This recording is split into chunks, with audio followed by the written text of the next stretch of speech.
lihat semuanya fight. Ya, semuanya fight. Semua.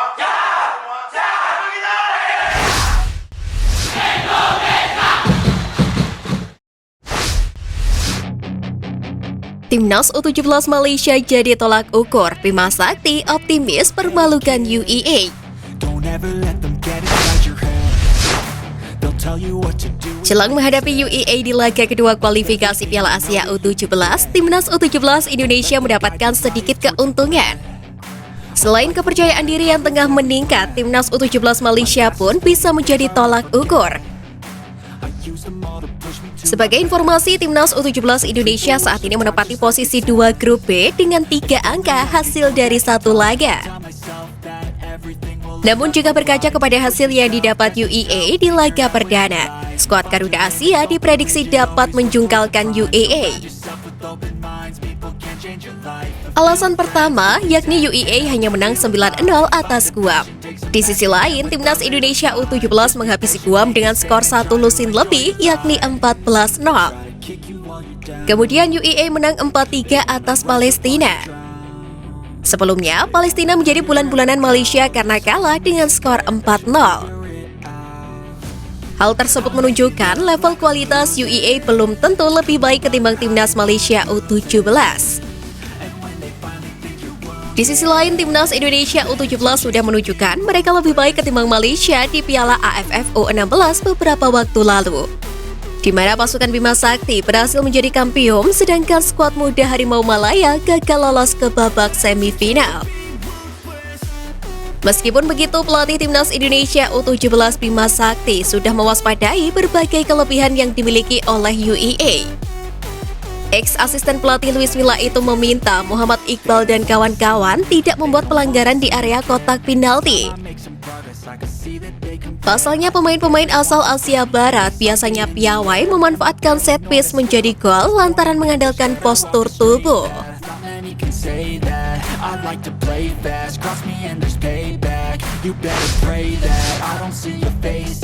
Alasan Timnas U17 Indonesia bisa permalukan UEA.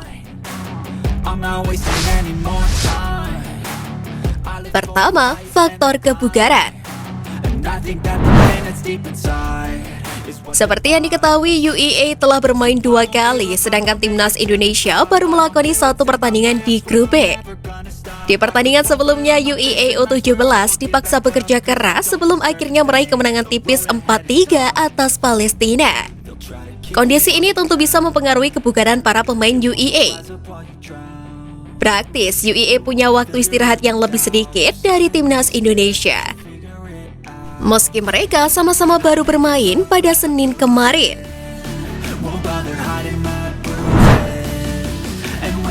Kedua, motivasi berlipat. Meski pertandingan kualifikasi Piala Asia U17 2023 tidak bisa disaksikan langsung oleh penonton di stadion, motivasi para pemain Timnas Indonesia diprediksi masih akan tinggi. Hal ini terlihat saat laga melawan Guam, di mana Iqbal CS bermain penuh semangat dan punya motivasi untuk memberi kabar gembira dan secerca harapan di tengah duka mendalam di sepak bola tanah air akibat dari tragedi Kanjuruhan beberapa waktu lalu.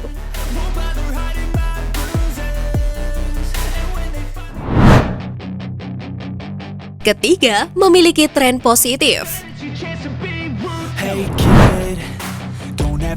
Skuad Garuda Asia terbilang sedang dalam tren positif. Mereka baru saja menjadi kampiun Piala AFF U17 2022 dan memulai kualifikasi Piala Asia U17 2023 dengan hasil memuaskan. Dengan tren positif ini, Timnas Indonesia U17 diharapkan bisa menampilkan performa terbaik dan meraih poin maksimal melawan UEA.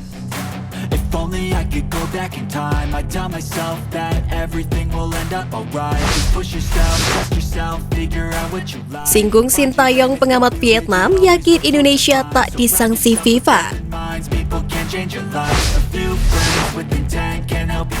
Pengamat sepak bola Vietnam, Quang Huy, turut mengomentari imbas yang terjadi akibat tragedi Kanjuruhan beberapa waktu lalu.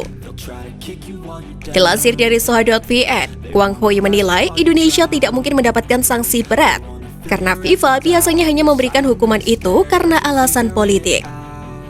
Hal tersebut terbukti lewat banyak negara yang terkena sanksi FIFA gara-gara masalah politis akibat intervensi pemerintah setempat. Seperti Indonesia yang pernah mengalaminya pada 30 Mei 2015. Sanksi itu bermula dari keputusan Kemenpora membekukan PSSI pada 17 April 2015 karena tidak mematuhi imbauan Badan Olahraga Profesional Indonesia atau BOPI tentang gelaran Liga Indonesia 2015. Selain itu, negara tetangga Brunei Darussalam juga pernah terkena sanksi FIFA selama 2 tahun. Itu terjadi setelah pada September 2009, pemerintah Brunei membekukan Federasi Sepak Bola Brunei atau BAFA dan menggantinya dengan FADB pada Desember 2008. Ethiopia juga sempat terkena sanksi FIFA 10 bulan. Itu terjadi gara-gara pemerintah Ethiopia menyingkirkan Ketua Umum Federasi Sepak Bola Ethiopia atau EFF, tepatnya pada Januari 2008. Masih ada beberapa negara lain yang terkena sanksi FIFA karena intervensi pemerintah, seperti Peru 1 bulan, Yunani 4 hari, Kuwait 1 bulan, dan Nigeria 2 minggu. Di lain sisi, menanggapi soal nasib Liga 1, Quang Hui juga merasa situasi itu bisa mempengaruhi persiapan timnas Indonesia menjelang tampil di Piala AFF 2022. Menurutnya, apabila Liga 1 benar-benar harus dihentikan, maka para pemain bisa fokus bersama timnas Indonesia untuk waktu yang lama. Namun, jika Liga 1 kembali dilanjutkan, maka pelatih timnas Indonesia Sintayong juga masih punya kesempatan untuk mencari bakat-bakat pemain yang bisa dipanggil ke skuadnya. Then it's your chance to be ruthless.